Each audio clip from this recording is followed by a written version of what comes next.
Untuk kasus selanjutnya, di sini pertanyaannya, tindakan apakah selanjutnya yang harus segera dilakukan bidan? Oke, mari kita lihat kasusnya apa ya. Di sini dikatakan 15 menit yang lalu melahirkan, kemudian kontraksi uterus baik, tinggi fundus uteris, tinggi pusat, tampak perdarahan per vaginam banyak. Tampak perdarahan per vaginam banyak. Robekan sampai di komissura posterior. Berarti di sini pembahasannya tentang laserasi jalan lahir. Laserasi jalan lahir atau kita sebut dengan robekan dari perineum. Tadi ada 4 tingkatan atau 4 derajat. Derajat 1, 2, 3, dan 4. Oke. Derajat 1 itu robekannya mulai dari mukosa vagina, komissura posterior, sampai di kulit perineum. Derajat 2 sampai di otot perineum. Derajat 3 sampai di sphincter ani eksternal. Oke, derajat 4 sampai di dinding depan rektum. Oke, lihat pada kasus. Sampai derajat berapa robekannya? Robekan sampai di komissura posterior. Berarti robekan terjadi sampai di derajat 1. Oke, masuk kita ke penanganannya karena yang pertanyaannya adalah tindakan apakah selanjutnya. Oke. Jika robekan terjadi di PMB derajat 1 dan 2, maka bisa kita tanganin, yaitu melakukan tindakan penjahitan. Tapi sebelumnya lakukan anestesi lokal, kemudian lakukan tindakan hecting atau penjahitan. Oke, jika di PMB terjadi robekan derajat 3 dan 4, maka lakukan tindakan rujukan. Oke, di kasus dikatakan robekan terjadi pada derajat 1, maka tindakan kita adalah melakukan tindakan penjahitan. Tapi lakukan sebelumnya adalah tindakan anestesi lokal. Lihat pada choice-nya. Berikan tampon kita keluarkan, berikan analgesi kita keluarkan, antibiotik dikeluarkan, melakukan penjahitan dan anestesi lokal.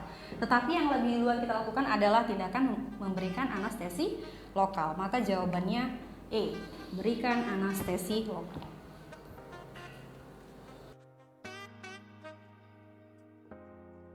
Next, selanjutnya pertanyaannya di sini adalah tindakan apakah yang tepat pada kasus tersebut. Oke, kata kuncinya kita cari. 36 tahun melahirkan anak ke-7, 10 menit yang lalu plasenta telah lahir lengkap, terjadi perdarahan, kemudian TFU sulit ditentukan, kontraksi uterus traba lembek. Di sini kata kuncinya. Kontraksi uterus traba lembek. Berarti ini kaitannya dengan atonia uteri. Atonia uteri, yaitu uterus yang tidak berkontraksi setelah plasenta lahir.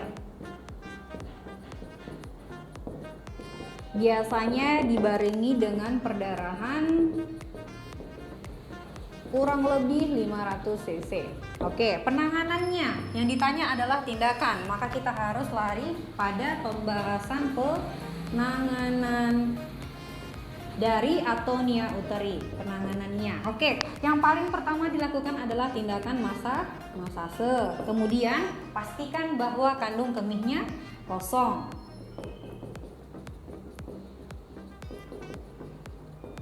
Karena kandung kemih yang penuh juga menghalangi yang namanya kontraksi dari si uterus. Maka setelah sudah dipastikan bahwa sudah dimasase, kemudian dipastikan kandung kemihnya kosong, tetapi uterusnya juga masih traba lembek, maka lakukan tindakan KBI.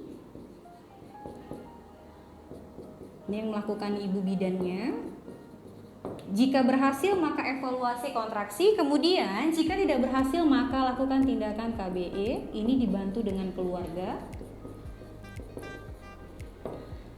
Jika uterus berkontraksi maka evaluasi terus jumlah perdarahan, kemudian evaluasi juga kontraksi dari uterusnya. Jika tidak berhasil juga, maka lakukan tindakan KAA atau KBA sambil lakukan tindakan rujukan. Oke, lihat pada kasus.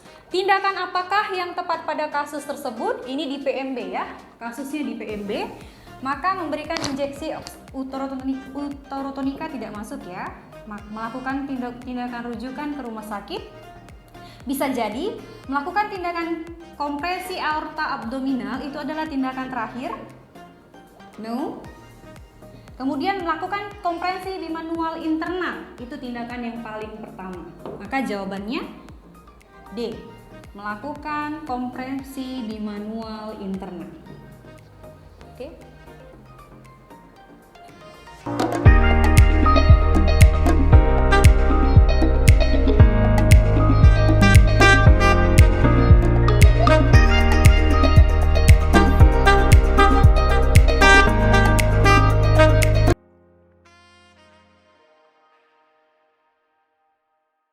Lanjut pada kasus selanjutnya ya. Di sini pertanyaannya, diagnosis apakah yang tepat pada kasus tersebut? Oke, mari kita cari kata kuncinya pada kasus.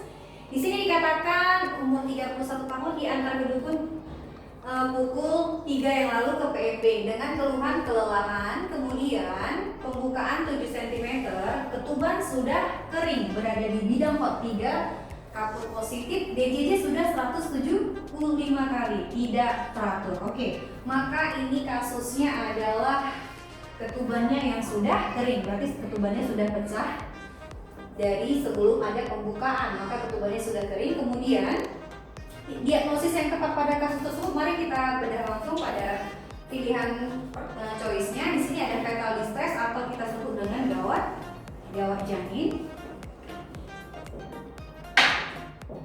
Kemudian infeksi genital, ini berarti infeksi pada alat genital.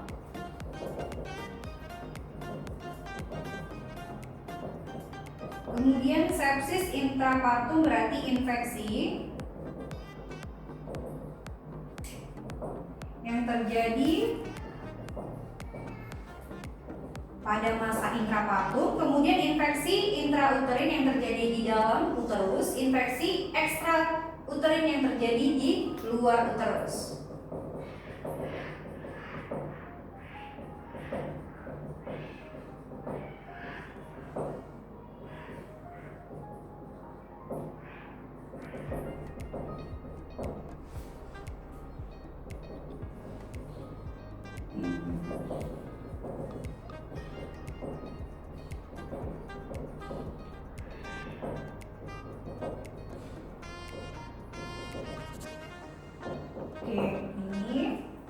Maka jawaban yang paling tepat adalah, di sini katanya ketuban sudah kering, maka yang kita takutkan terjadi masalah itu pada janinnya. Biasanya berat janinnya itu bisa terjadi gawat.